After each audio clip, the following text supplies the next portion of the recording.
Weche manyien ni obila otimo Apedha e dala mane en jatend migawo mar arita kwe machon Dr. Fred Matiang'i manie kare ni Buore Nairobi kaendi. Ripot yango ni obilago ne oturo rangach mar dala Matiang'i kendo mako chuk dar makaeto giwuodho magidhi kod masinde mag tipo mar wang' dede kata CCTV. E Apedha makamano onge ng'ata manomi thuolo mar chopo machiegni gi dalano mane Apedha no dhi e nyime. Okil ma Danstan Omari ma en okil mar Fred Matiang'i ne ochopo kendo kwedo mokalo Apedha no ma okoni doho ne okopuodho.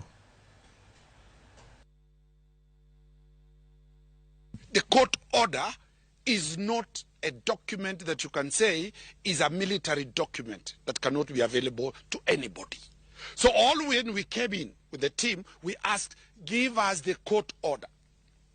Immediately we asked for the court order, they stopped what they were doing. And that is why they have run away.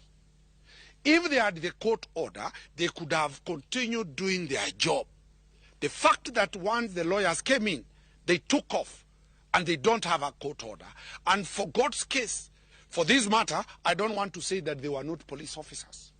I know quite a number by name. Let them say they were not police officers. Citizen and all the other TV stations have captured them here. So the question we are asking, if there is indeed a court court orders are two. Access the CCTV, we don't have it. Break in, the order to break in, every lawyer, even a first-year law student will tell you, if access is denied, the police goes back to court to seek for break-in order. Why do they have to follow up and try to harass people over this? This is a non-issue.